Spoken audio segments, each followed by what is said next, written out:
أشهد أن لا حول ولا قوة إلا بالله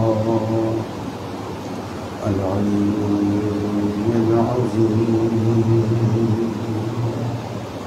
أعوذ بالله من الشيطان اللعين الرجيم. بسم الله الرحمن الرحيم. الحمد لله رب العالمين الذي هدانا لهذا وما كنا لنهتدي لولا أن هدانا الله. والصلاة والسلام على أشرف الأنبياء والمرسلين خاتم النبيين بالقاسم مصطفى محمد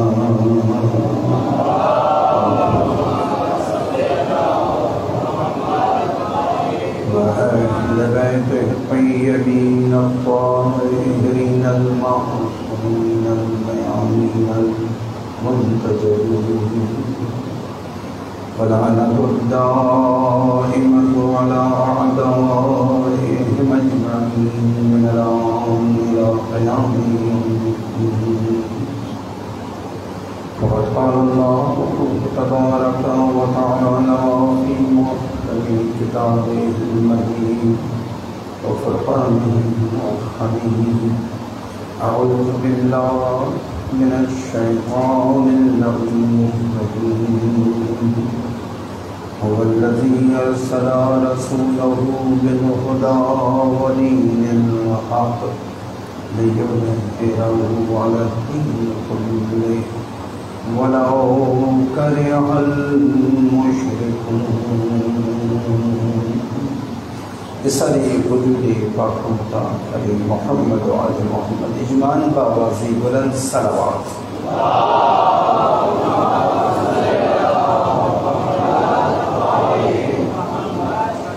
برائے صحت و سلامتی کل عاشقان امامت ولایت عہداران مظلوم کربلا تمام علماء امامیہ تمام مراجع کرام و مقام معظم رہبری اجمعاً بآوازی بلند صلوات.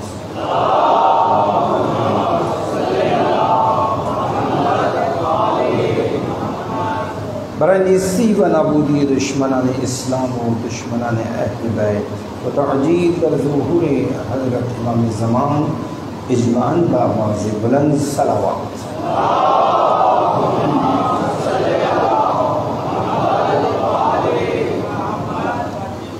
خدا انشاءاللہ ہماری قلیل عبادات کو اپنی بارگاہ میں قبول فرمائے. ہمیں حضرت معصومین علیہ السلام کی سچے پیروکاروں میں ان کی شفاعت پانے والوں میں قرار دیں انشاءاللہ. عزیزان محترم سامعین گرامی قدر، ماہ محرم الحرام کے آغاز کے ساتھ اسلامی ہجری کیلنڈر کا 1444واں سال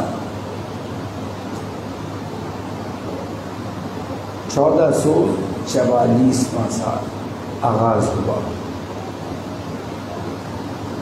اور یہ اسلامی کیلنڈر کا سن 61 ہجری سے خاصہ بن گیا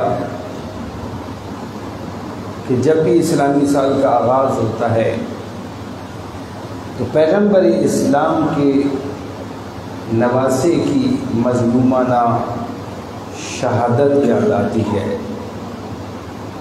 اور یوں سال کا آغاز اس عزاداری سے ہوتا ہے کہ جو عزاداری اسلام کی بقا کا وسیلہ بنی. کہ امام خمینی نے ایک موقع پہ ارشاد فرمایا تھا کہ اگر یہ عزاداری نہ ہوتی تو آج اسلام نہ ہوتا. آج اگر اسلام باقی ہے تو اس عزاداری مظلوم کربلا کی وجہ سے، آج اگر واجبات باقی ہیں تو اس عزاداری مظلوم کربلا کی وجہ سے، آج اگر حرمت کے احکامات باقی ہیں تو یہ اسی عزاداری کی وجہ سے، آج اگر پرچم توحید بلند ہے تو اسی عزاداری مظلوم کربلا کی وجہ سے، اگر آج محمد رسول اللہ کی گواہی دی جا رہی ہے، اللہم صلی علی محمد و آل محمد، درود پڑھیے پر محمد و آل محمد،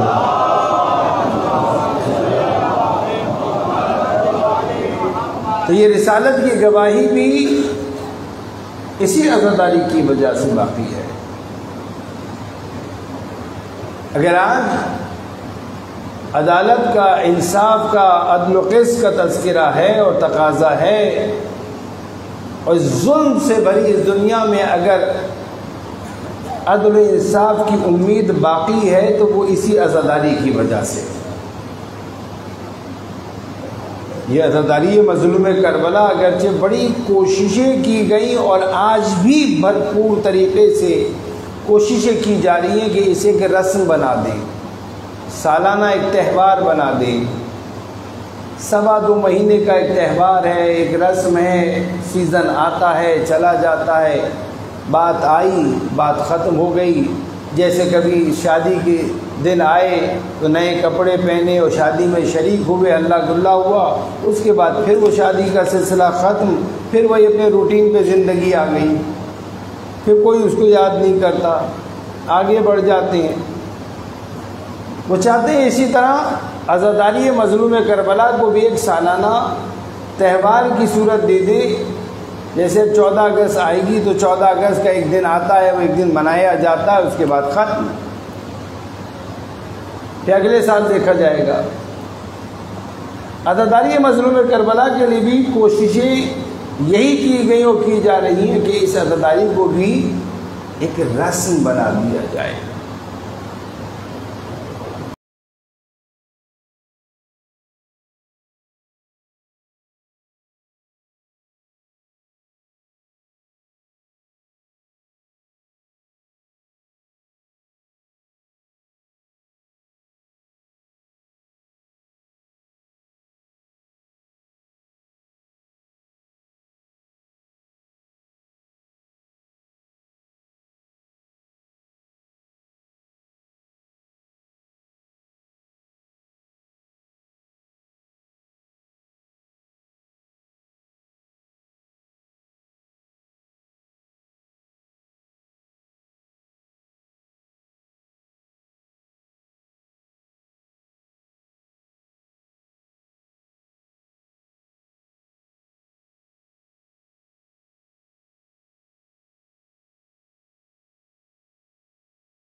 کمالات،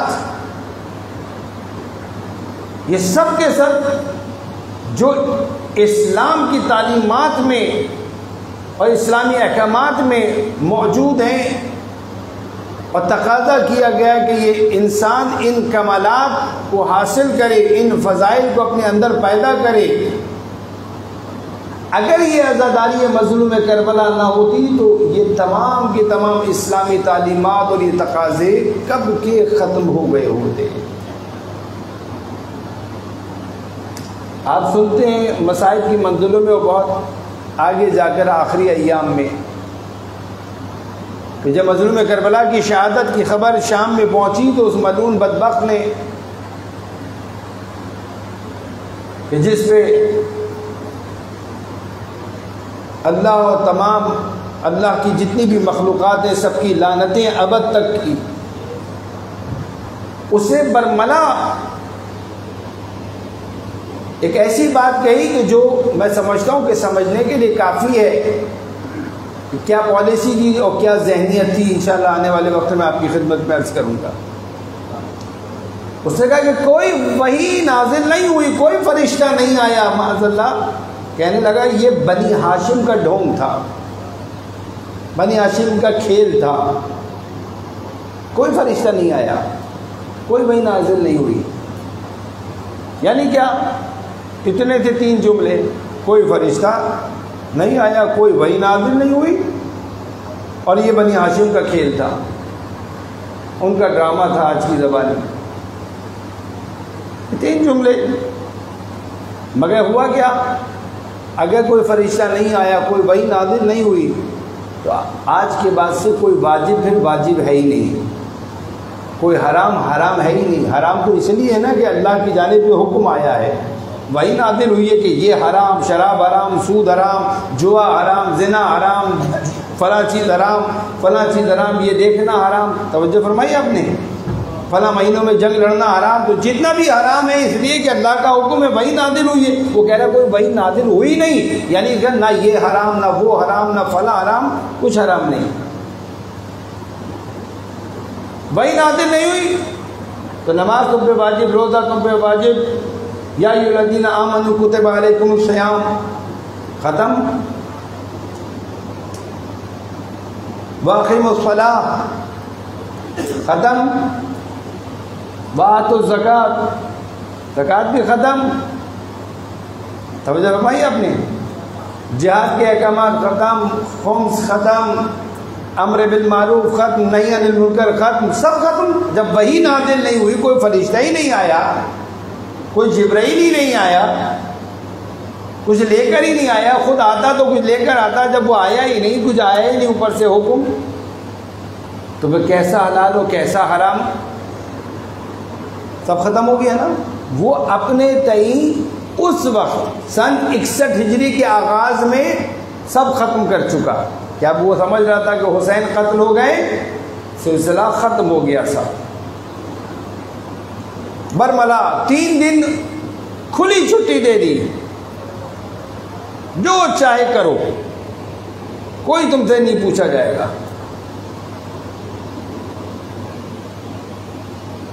اب فرشتہ نہیں آیا، کوئی وحی نازل نہیں ہوئی، کوئی حلال و حرام نہیں، تو پھر معاشرہ چلے گا کیسے؟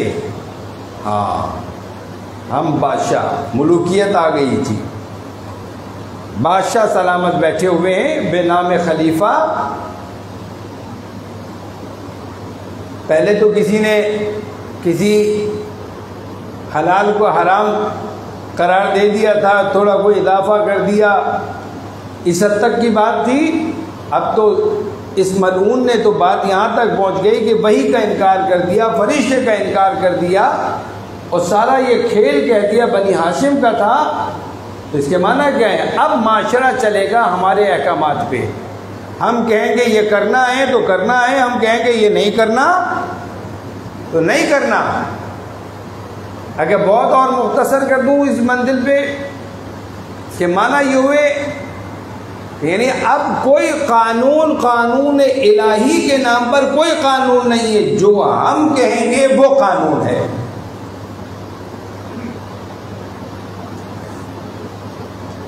بندے اب اللہ کے بندے نہیں ہوں گے، اس لیے کہ کوئی فرشتہ نہیں آیا، کوئی وحی نہیں آئی، کس بات کی بندگی؟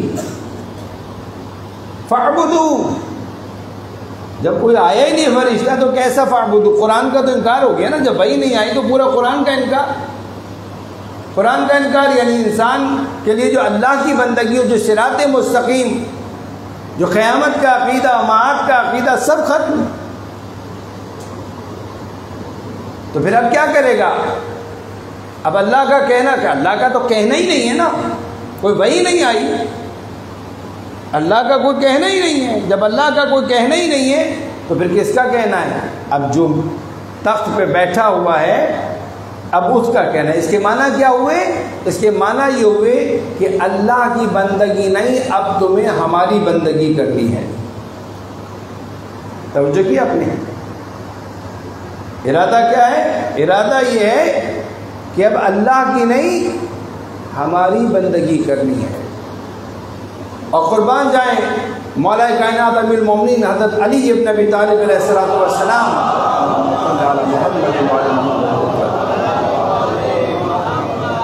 آپ ایک مقام پہ ارشاد فرماتے ہیں اللہ نے اپنے پیغمبر کو، توجہ رکھیے گا اس جملے کی جانب، اللہ نے اپنے پیغمبر کو مبعوث کیا تاکہ وہ بندوں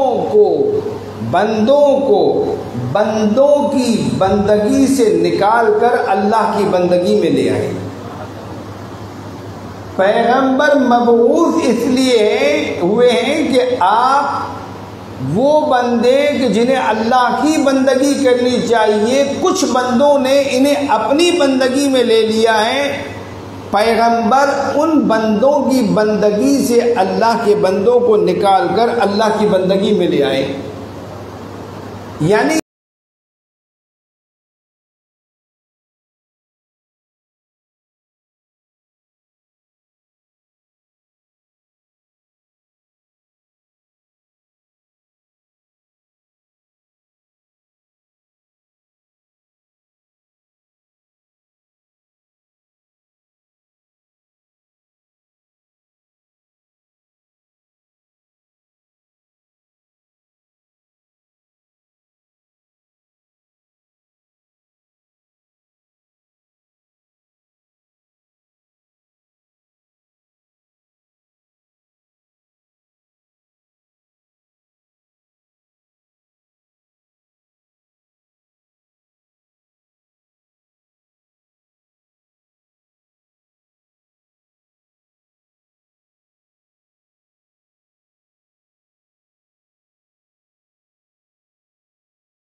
تعلیمات دی تاکہ آنے والی نسلیں اہل بیت کے چاہنے والے جب ان کے زمانے میں کبھی اس طرح کے باطل افکار سامنے آئے تو وہ دفاع کر سکیں اسلام کے وہ عقائد، وہ نظریات کہ جن پر اسلام کی بنیاد ہے۔ اہل بیت اس کے مدافع رہے۔ کس قدر مناظرے ہیں جو آپ اپنی جگہ پہ سنا کرتے ہیں، اہل بیت نے جو مناظرے کیے، حتیٰ خلافت پر کوئی اور بڑا، جب کوئی آتا ہے اور مناظرہ کرتا ہے اور وہاں وہ اپنی شکست دیکھتے ہیں تو وہ فرزند رسول کے جسے زندان میں قید کیا ہوا ہے اس فرزند رسول کو بلاتے کہ آئیے اپنے جد کے دین کا دفاع کیجئے، اپنی شکست تسلیم کرتے ہیں۔ جانتے ہیں کہ نظریاتی طور پہ اگر کوئی دین کا دفاع کر سکتا ہے، باطل عقائد کو اگر کوئی رد کر سکتا ہے تو وہ یہی گھرانہ ہے۔ اسی گھرانے کے لوگ ہیں کہ جو اتنا علم رکھتے ہیں، ایسی دلیل رکھتے ہیں کہ باطل عقیدہ اور باطل نظریہ ان کے سامنے نہیں چل سکتا۔ امام رضا کے کتنے مناظرے، امام حسن عسکری کے کتنے مناظرے، خود اللہ کے رسول کے پاس آتے رہے وفود، طرح طرح کے عقائد کس قدر آئی ہے۔ نصرانی آپ کے پاس، ابھی آپ نے 24 ذی الحج کو عید مبائلہ بھی منائی۔ عید مبائلہ یہ وہ منزل تھی کہ جب ان لوگوں کے ساتھ رسول خدا بڑی گفتگو کر چکے، حتیٰ جناب عیسیٰ کے حوالے سے بہت کچھ بتا چکے، اب اس کے بعد تو ان لوگوں کو تسلیم کر لینا چاہیے تھا، مگر دنیا کی محبت میں وہ انکار کرتے رہے۔ تو پروردگار نے کہا پیغمبر ان سے کہو یہ اپنے جو ہے وہ بچوں کو لے کر آئے، ہم بھی اپنے بچوں کو، یہ اپنی عورتوں کو، ہم بھی اپنی عورتوں کو، یہ اپنے مردوں کو، ہم بھی اپنے مردوں کو یا نفسوں کو، اور اس کے بعد مباہلہ کرتے اور جھوٹوں پہ اللہ کی لعنت۔ خیر وہ آپ نے تفصیل سے سنا ہوگا کہ جب آتے ہوئے دیکھا نصارہ نجران نے تو ابو حفصہ جو ان کا بڑا تھا اس نے صاف صاف کہہ دیا خبردار ہے قوم ان سے مباہلہ نہ کرنا، ہم ایسی صورتیں دیکھ رہے ہیں کہ اگر یہ اشارہ کریں تو پہاڑ بھی اپنی جگہ چھوڑ دیں، سب کے سب ہلاک ہو جاؤ گے۔ اور یہ طے کر کے چلے تھے کہ اگر پیغمبر اپنے ساتھ لشکر لے کر آئے تو ان سے مباہلہ نہیں کرنا، آرام سے، ڈرنے کی ضرورت نہیں ہے، مگر اگر وہ صرف اپنے اہل بیت کو لے کر آئے، محدود افراد لے کر آئے تو پھر ان سے ہرگز مباہلہ نہیں کرنا۔ آگاہ تھے یہ لوگ، جانتے تھے، مگر دنیا کی محبت میں گرفتار لوگ۔ تو میں آپ یہ کر رہا تھا کہ دفاع، مدافع جب ہم کہتے ہیں اور کہتے ہیں کہ یہ اسلام کے مدافع تھے، دفاع کرنے والے تھے، تو یہ دفاع صرف شمشیر سے نہیں ہوتا، دفاع دلیل کے ساتھ بھی ہوتا ہے۔ نظریے کے مقابلے میں اگر نظریہ ہو، اس نظریے کو ثابت کیا جائے اور باطل نظریے کو رد کیا جائے، دین کا غلبہ نہ صرف یہ کہ نظریاتی طور پر، کبھی کبھی گفتگو کے ذریعے نہیں ہوتا، کبھی کبھی پریکٹیکل کے ذریعے ہوتا ہے، عمل کے ذریعے دفاع ہوتا ہے۔ عمل کر کے جب ہم ایک چیز کو ثابت کر دیتے ہیں تو خود بخود باطل چیزیں رد ہو جاتی ہیں۔ تو اس کو کہتے ہیں عملی دفاع۔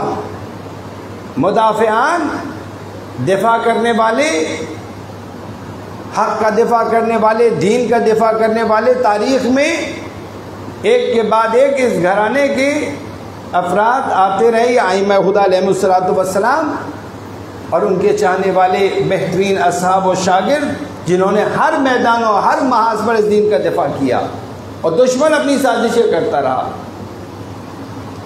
کربلا وہ جگہ ہے، یہ وہ موڑ ہے کربلا تاریخ کا، کہ جہاں پر اگر بات یہاں تک پہنچ گئی تھی کہ اگر حسین مدینے سے انکار کر کے نہ نکلتے اور نہ آتے کربلا، بیعت سے انکار نہ کرتے، تو اسلام نے مٹ جانا تھا، ختم ہو جانا تھا۔ بات صرف ٹھہری تھی حسین کی بیعت پہ کہ حسین بیعت کرتے ہیں یا انکار کرتے ہیں۔ اگر بیعت کرتے ہیں اسلام ختم، اور اگر انکار کرتے ہیں تو اسلام باقی۔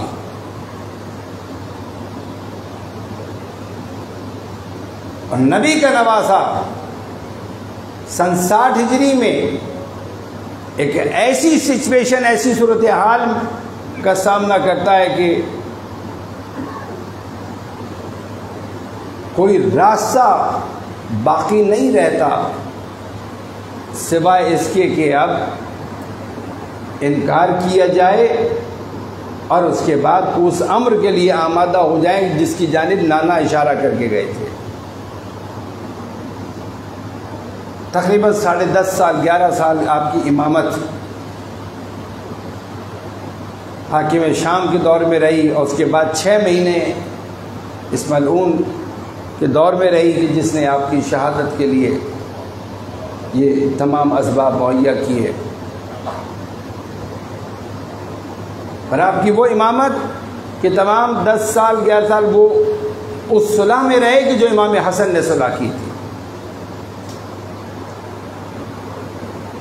وہ جو میں نے جملہ کہا تھا، یہ ساری میں نے آج کی مقدماتی گفتگو آپ کی خدمت میں اس حوالے سے کی کہ عزاداری اگر نہ ہوتی تو آج اسلام نہ ہوتا، اگر ذکر مظلوم کربلا اگر نہ ہوتا تو اسلام نہ ہوتا، اور اگر اسلام ہوتا بھی تو وہ کچھ اور ہوتا اسلام کے نام پر۔ اب بلند تو وہ میں جملے عرض کر چکا، وہ انکار کر چکا، کوئی وحی نازل نہیں ہوئی، کوئی فرشتہ نہیں آیا، سلسلہ ختم کر چکا تھا اپنے تئیں۔ مگر امام حسین نبی کا نواسا، جسے اللہ کے رسول نے اس امت کے سامنے قولاً بھی پیش کیا اور عملاً بھی پیش کیا۔ آپ نے واضح فرمایا حسین منی وانا من الحسین، حسین مجھ سے ہے اور میں حسین سے ہوں۔ ان الحسن والحسین سیدہ شباب اہل الجنہ، بے شک کہ حسن و حسین اہل جنت جوانوں کے سردار ہیں۔ کبھی اصحاب نے دیکھا کہ نماز کا سجدہ طولانی ہو گیا، یا رسول اللہ آج بڑا طویل سجدہ آپ نے انجام دیا، ایسا پہلے نہیں ہوا۔ آپ نے فرمایا تمہیں نہیں معلوم، حسین میری پشت پہ سوار تھا، جب تک وہ اتر نہیں گیا میں اپنے سجدے سے سر نہیں اٹھا سکتا تھا۔ حسین اپنی مرضی سے جب اترے تو نبی سجدے سے سر اٹھاتے ہیں، خطبہ دے رہے ہیں، نواسا چلا آیا ہے، ذرا لڑکھڑایا، آپ خطبہ روک کے خود اترے اور آئے جبکہ اصحاب بیٹھے ہوئے ہیں، مگر آپ نے خود آ کر اپنی آغوش میں لیا اور لے کر ممبر پہ چلے گئے، اور اسی حال میں کہ نواسا آپ کی آغوش میں آپ خطبے کو آگے بڑھاتے ہیں۔ اس طرح امت کو اللہ کے رسول قدم قدم پہ سمجھاتے رہے کہ ان کا مقام کیا ہے، ان کی منزلت کیا ہے، تاکہ یہ امت پہچان لے کہ آنے والے وقتوں میں میرے یہ نواسے اگر اس امت میں کہیں پر کسی بھی سچویشن صورتحال سے اگر دوچار ہوتے ہیں تو امت کا فریضہ کیا ہے۔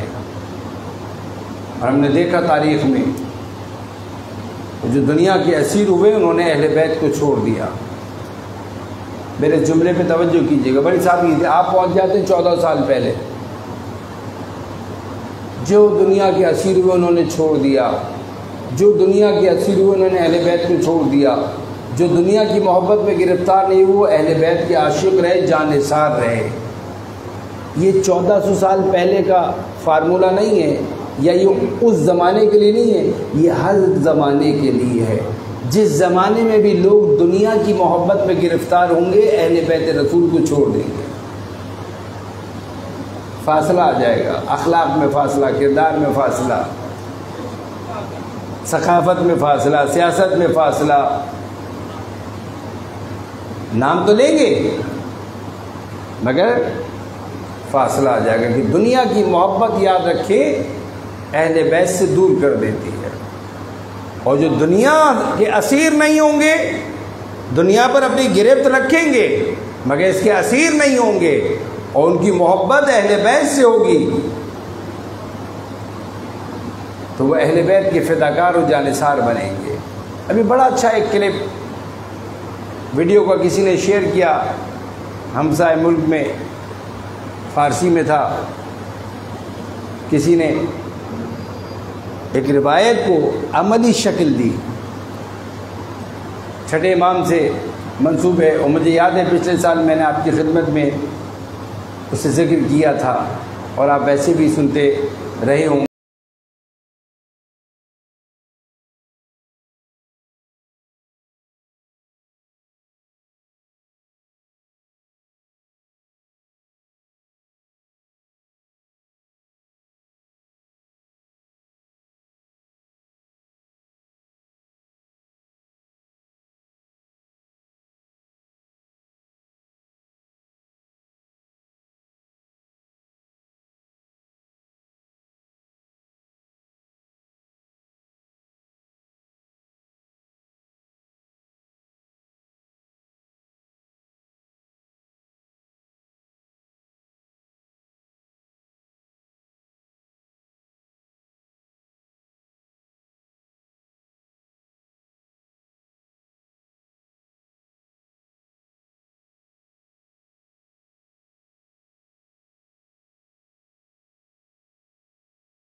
کہنے لگا نہیں مولا ہرگز نہیں۔ تو کہا جب اتنی بڑی دولت تیرے پاس ہے تو فقیر کہاں سے ہوا؟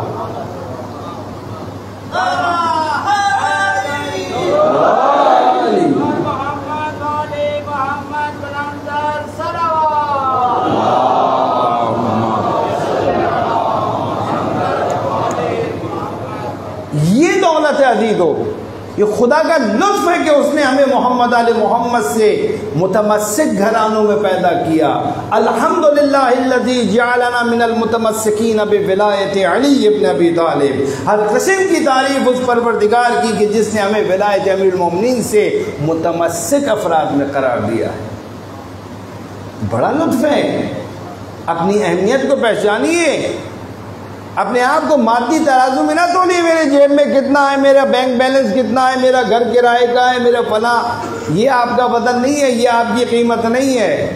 دل کے اندر جھانک کر دیکھیے، اس دل کے اندر کون رہتا ہے۔ قیمت اور ویلیو اس کے حساب سے ہے۔ اگر آپ اللہ کے بندے ہیں تو آپ سے زیادہ امیر کوئی نہیں ہے۔ یہ بندگی کتنی بڑی دولت ہے، کتنا بڑا سرمایہ ہے، اللہ کی اطاعت کرنا، کہ حرام کو حرام سمجھ کے چھوڑنا، واجب کو واجب سمجھ کے اپنانا۔ جہاں کہا گیا ہے کہ آگے بڑھو تو آگے بڑھ جانا، جہاں کہا گیا ہے رک جاؤ تو رک جانا۔ یہ اطاعت کا جذبہ یہ اتنی بڑی دولت ہے کہ اگر یہ نہ ہو، توجہ کیجئے گا، اگر یہ دولت نہ ہو، یہ جذبہ نہ ہو تو مولا امیر المومنین آپ جنگ صفین میں فرماتے ہیں اپنے لشکر کے ساتھیوں کے لیے جو آپ کے ساتھ آئے، اپنے لشکر کے سپاہیوں کے لیے فرماتے ہیں خدا کی قسم تمہارے جیسے 10 دے کر اس کا ایک لینے کے لیے تیار ہوں۔ وہ امام باطل رکھتے ہوئے اس کی اطاعت کرتے ہیں، تم امام برحق رکھتے ہوئے اس کی اطاعت نہیں کرتے۔ یہ اطاعت کرنا یہ بہت عظیم دولت ہے، سرمایہ توفیق الہی ہے۔ مطیع ہونا، ہم زیارت میں پڑھتے ہیں، مطیع ہونے کی جانب اشارہ کرتے ہیں کہ آپ نے اس طرح اللہ کی اطاعت کی جیسا اس کی اطاعت کرنے کا حق ہے۔ یہ اہل بیت سے رشتہ، یہ جو انسان سازی کا سلسلہ ہے، اس کو توڑنا چاہتے ہیں آج۔ پوری کوششیں کل بھی رہی، آج بھی حسین سے رشتہ رسمی کر دیا جائے، عزاداری کو رسم بنا دیا جائے۔ عزاداری جیسے میں نے مثال دی تھی اس تیل کی مانند کہ جدا رہے، ہمارے روح میں، ہمارے ارادوں میں، ہمارے اعمال میں، ہماری نیتوں میں شامل نہ ہو سکے۔ عزاداری ہماری شادی بیاہ پہ اثر انداز نہ ہو۔ امام حسین جناب سیدہ بس پرسے کے لیے ہوں، ماتم داری کے لیے 2.25 مہینے کے لیے، باقی دنوں میں جب آگے ہم شادی کریں گے اپنی مرضی سے کپڑے پہنیں گے، اپنی مرضی سے اپنی ناموس کو لے کر جائیں گے، اپنی مرضی سے اپنی تقریبات کریں گے۔ اس کے معنی یہ ہوئے کہ ان کا تعلق میری زندگی سے نہیں ہوا، وہ میرے زندگی میں شامل نہیں ہو سکے، ہلدی پانی میں مل گئی، اس کے رنگ کو بدل لیا۔ اگر اہل بیت زندگی میں شامل ہو جائیں تو ہماری زندگی کے رنگ کو بدل کے اپنا رنگ دے دیں گے۔ جیسے وہ پاکیزہ ہیں ہماری زندگی کو پاکیزہ بنا دیں گے، جیسے وہ اطاعت گزار ہیں ایسا ہمیں مطیع بنا دیں گے، جیسے ان کا اخلاق حسنہ ہے، عظیم اخلاق ہے، ایسے ہی وہ ہمیں بھی متخلق باخلاق بنا دیں گے اگر وہ ہماری زندگی میں شامل ہو جائیں۔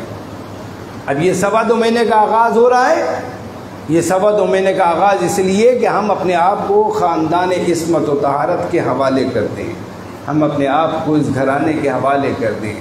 جب حوالے کر دیتے ہیں تو پھر اپنے ارادے کچھ نہیں رہتے، پھر بس یہ دیکھتے ہیں کہ میرا مولا کیا چاہتا ہے۔ کربلا میں امام حسین کو سارے ایسے ملے تھے کہ جو اپنے آپ کو بھول چکے تھے، اپنی زندگی، اپنی راحت، اپنی لذتیں، اپنی آسودگیاں، اپنے منافع، اپنی دولت، اپنا مقام، اپنا منصب، سرداری، سب کچھ بھول گئے تھے۔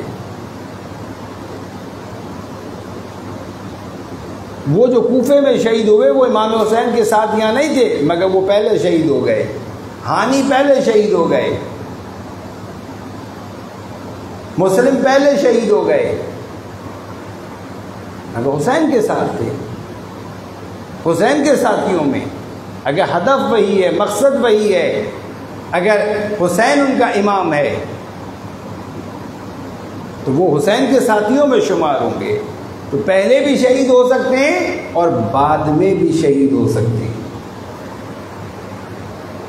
اگر بعد میں بھی کوئی اسی مشن کے لیے اپنی جان کا نذرانہ پیش کرے تو وہ کربلا کے شہداء، ہم دعا کرتے ہیں نا خدا انہیں کربلا کے شہید کو کربلا کے شہداء کے ساتھ محشور فرما، کیونکہ اسی مشن کی راہ میں اس نے جان دی ہے، جس راہ میں کربلا کے ان بہترین اصحاب نے اپنے امام کے ساتھ مل کے جان دی۔ قربان جائیں۔ 60 ہجری آدھی رات کو والی مدینہ کو خط ملا، امیر شام اس دنیا سے گزر گیا،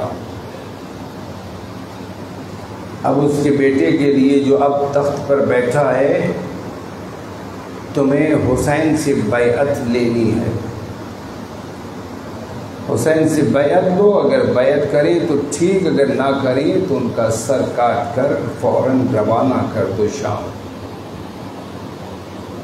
آدھی رات کو امام حسین کو پیغام بھجوا دیا. پیغام ملا امام حسین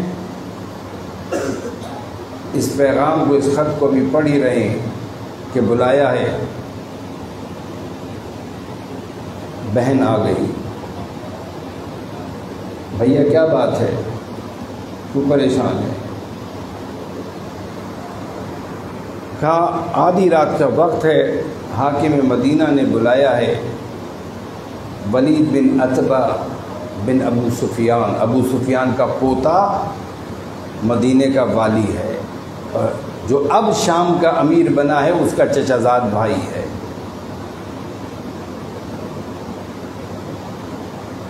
بھیا اکیلے نہیں جانے دوں گی،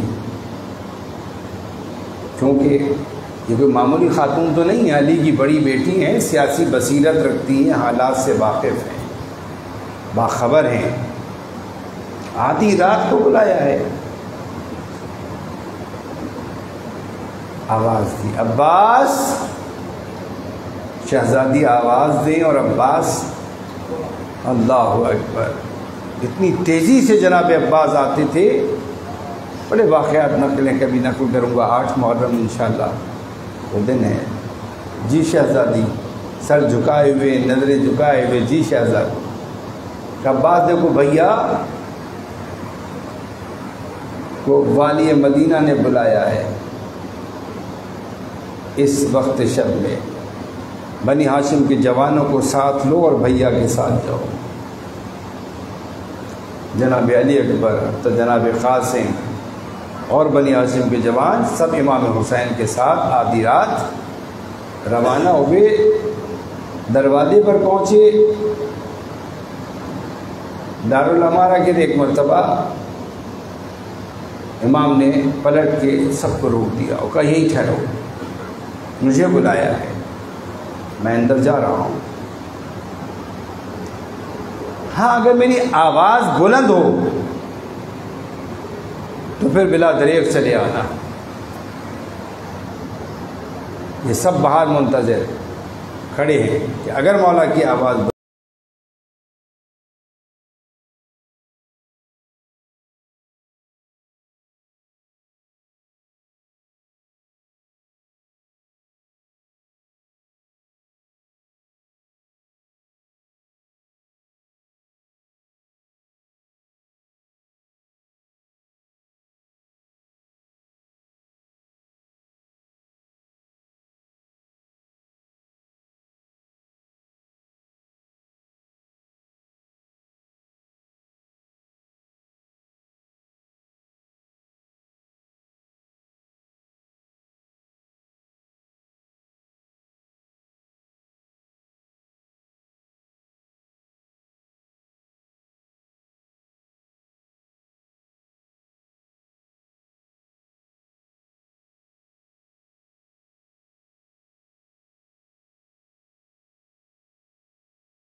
شہزادی 70 مرتبہ دروازے پر آئی ہیں کہ بھائی کا، اب جو ہی بھائی کو آتے ہوئے دیکھا آگے بڑھ کے گلے لگا لیا، بھیا خیر تو تھی، خیر تو تھی۔ امام نے اس خط کا متن آگے کر دیا۔ ایک مرتبہ شہزادی نے دیکھا، فرمایا بھیا کیا ارادہ ہے؟ مولا نے فرمایا بہن زینب مدینہ میں رہنے کے قابل نہیں رہا، اب یہاں سے کوچ کرنا پڑے گا۔ اللہ اکبر، بس رفت سفر باندھو، سفر کی تیاری کرو۔ ادھر امام نے یہ فرمایا، کہتے ہیں صبح ہوتے ہی شہزادی چلی آئیں اپنے شوہر نامدار جناب عبداللہ بن جعفر طیار کے پاس۔ وہ بیمار تھے، ان کے سرانے بیٹھ کے آپ نے گریہ کرنا شروع کر دیا۔ ایک مرتبہ عبداللہ گھبرا گئے، پوچھا شہزادی کیا بات ہے، کیوں گریہ کرتی؟ آپ نے فرمایا عبداللہ تمہیں تو پتہ ہے کہ میں حسین سے کتنی محبت کرتی ہوں، میرا ماں جایا مدینہ چھوڑ کے جا رہا ہے، میں حسین کے بغیر نہیں رہ سکتی۔ اللہ اکبر، قربان جائیں۔ ایک مرتبہ جناب عبداللہ ابن جعفر طیار سمجھ گیا، آپ نے فرمایا شہزادی یہ تو آپ کا حق ہے، آپ کا اختیار ہے، اس لیے کہ تاریخ میں کوئی دوسری ذات ایسی نہیں ملتی، کوئی بہن ایسی تاریخ میں نہیں ملتی جس نے اپنے نکاح میں شرط رکھوائی ہو۔ جب باپ نے پوچھا بیٹا تمہارے لیے عبداللہ ابن جعفر طیار کا رشتہ آیا، کہا بابا جان آپ کی مرضی، بس میری 2 ہی شرطیں ہیں، اس نکاح کے لیے 2 ہی شرطیں ہیں۔ پوچھا کہ بیٹا کیا شرطیں ہیں؟ تو شہزادی نے اس وقت فرمایا تھا کہ بابا جان میری پہلی شرط یہ ہے کہ میں شب و روز میں 1 مرتبہ کم سے کم ضرور اپنے بھائی حسین کو دیکھوں گی، اسے دیکھے بغیر میں رہ نہیں سکتی، اور دوسری شرط یہ ہے کہ میں اگر کبھی بھی میرا بھائی سفر پہ جائے گا تو میں اس کے ساتھ جاؤں گی، اس کے بنا رہ نہیں سکتی۔ یہ نکاح کی شرط تھی، عبداللہ روک ہی نہیں سکتے تھے شہزادی کو، ورنہ نکاح ہی ختم ہو جاتا۔